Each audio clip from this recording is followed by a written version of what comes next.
선고문이 두괄식이냐 미괄식이냐 이 선고 방식을 보고도 전원일치 여부를 엿볼 수가 있다고 합니다. 화면 보시죠. 네, 2023년 발간된 헌법재판 실무 제요 가운데 있습니다.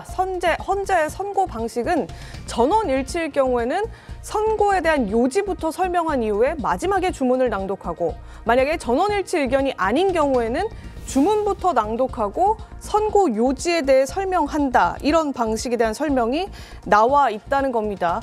이 선고문 낭독 첫 문장에 윤석열 대통령의 운명이 그래서 갈릴 수 있다. 이런 얘기가 나오는 건데요. 이 사건 탄핵소추안의 가결 절차의 흠결부터 살펴보겠다. 이런 문구를 문영배 권한대행이 먼저 얘기를 하게 된다면 이것은 만장일치, 헌법재판관들의 만장일치 결론이 났구나. 이렇게 좀 예측해 볼 수 있다는 것이고, 만일 피청구인 대통령 윤석열을 블라블라 이 사건 심판 청구를 이런 식으로 시작을 하게 된다면 내부에서 반대 혹은 별개 의견이 있다는 의미로 해석해 볼 수가 있다. 이런 얘기들이 나오고 있는 겁니다. 지금 이 헌재 전례들을 보면 확인할 수 있다. 이런 얘기들인데, 박근혜 전 대통령 탄핵 심판 당시에 8대0 만장일치 파면이었죠. 그 당시의 선고 모습은 그럼 어땠는지 한번 살펴보겠습니다. 대통령 탄핵 사건에 대한 선고를 시작하겠습니다. 먼저 이 사건 탄핵 소추안의 가결 절차와 관련하여 흠결이 있는지 살펴보겠습니다. 지금까지 살펴본 피청구인의 법 위반 행위가 피청구인을 파면할 만큼 중대한 것인지에 관하여 보겠습니다. 이에 재판관 전원의 일치된 의견으로 주문을 선고합니다. 주문: 피청구인 대통령 박근혜를 파면한다. 네, 그렇다면 별개 의견이 나왔었던 이진수 방통위원장과 최재해 감사원장 선고 당시 모습은 어떻게 달랐는지 보여드리겠습니다. 이 사건은 피청구인이 직무 집행을 할 때 헌법이나 법률을 위반했느냐, 파면 결정을 선고할 것인지 여부에 관한 것입니다. 먼저 주문을 선고하고 기각 의견의 요지는 김영두 재판관께서, 인용 의견의 요지는 정정미 재판관께서 설명하겠습니다. 주문을 선고합니다. 주문: 이 사건 심판 청구를 기각한다. 이 사건은 피청구인이 직무 집행에 있어 헌법이나 법률을 위반했는지 여부, 파면 결정을 선고할 것인지 여부에 관한 것입니다. 먼저 주문을 선고하고 법정 의견의 요지는 김영두 재판관께서, 별개 의견의 요지는 정정미 재판관께서 설명하겠습니다. 주문: 이 사건 심판 청구를 기각한다. 네, 이렇게 달랐죠. 그러니까요. 이 윤희철 변호사님, 저도 기억이 나는데 박근혜 전 대통령 탄핵 선고할 때는 사유부터 얘기를 하느라고 일일비하는 모습들이 자주 포착이 됐어요. 이게 좀 인용되는 사유면 환호하는, 한쪽에서 환호하고 아니면 또 다른 쪽에서 환호하고 이런 상황들이 연출이 됐는데, 문영배 권한대행 첫 문장 보면 윤석열 대통령 선고도 어떨지 대충 가늠이 될 수 있다는 거예요? 이제 20분 차이겠죠. 네, 물론 뭐 20분 차이겠습니다만. 저희가 그거라도 빨리 알려고 지금. 네. 저희가 이제 그 법조인들은 아는데, 이게 형사재판에 일반적으로 형사재판에서, 그러니까 판결문과 결정문은 주문부터 나오고 이유가 나오는 거 똑같아요. 그런데 읽을 때 어느 것부터 읽느냐거든요. 근데 형사재판에서는 사실 3인의 재판관이든 1명의 재판관이든 이게 일치하는 의견으로 저희가 보기 때문에 형사재판에서는 이유 먼저 설시하고 그다음에 주문을 읽어요. 뭐 징역 몇 년에 처한다 이렇게.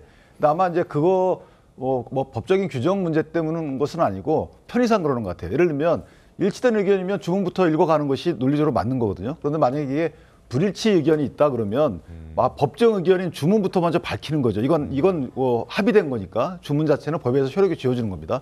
만약에 6분이 인용 의견 냈으면 인용으로 나가는 거고, 그다음에 5분이 각하 의견 냈으면 절반이니까 이 각하 의견으로 나가는 거고, 나머지는 기각 의견으로 나가는 것은 아무리 많은 그 설랑설레가 있다 하더라도 주문은 그렇게 결정이 되는 거예요.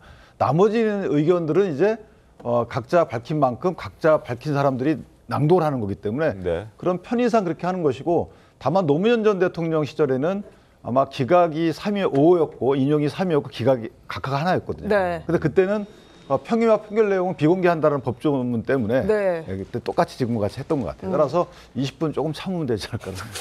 근데 아무래도 국무위원들은 이제 기각 선고 시간에 따라서 그 즉시 이제 직무에 복귀할 수 있고 만약 네. 파면되면은 바로 직무가 정지되는. 주문 낭독 초에 네. 해당 초에 바로 효력이 발생하니까요. 예, 그러니까요. 그래서 꼭 시간을 이제 고지를 하더라고요. 선고 전에.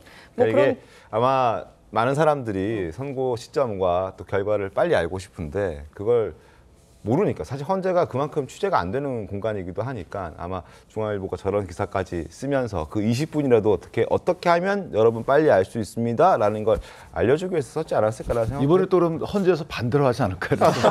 그러니까 이게 뭐 정해진 건 아니니까요. 네. 그렇죠? 뭐 이렇게 해야 된다 이렇게 된 건 아니고 뭐 그때마다 좀 상황마다 다른 방식으로 헌재가 주문을 읽어왔던 것 같습니다. 뭐 대충 저러한 분위기일 것이다라는 것만 알고 가시면 될 것 같고, 그리고 또 궁금한 것은 과연 이 선고일이 언제가 될지는 모르겠지만 그 선고일 날 윤석열 대통령이 출석을 할 것이냐, 혹은 그 방송이 선고하는 그 장면이 생방송으로 중계가 될 것이냐, 이런 것들도 굉장한 관심사가 아닐 수 없을 것 같은데 송구봉 원장님 어떻게 될 것 같습니까? 일단 과거 두 번은 생중계가 됐죠. 생방송 됐는데 이번에도 아마 생방송으로 뭐 결정할 가능성이 상당히 높을 겁니다. 네. 왜냐하면 국민적 관심이 워낙 지대하기 때문에.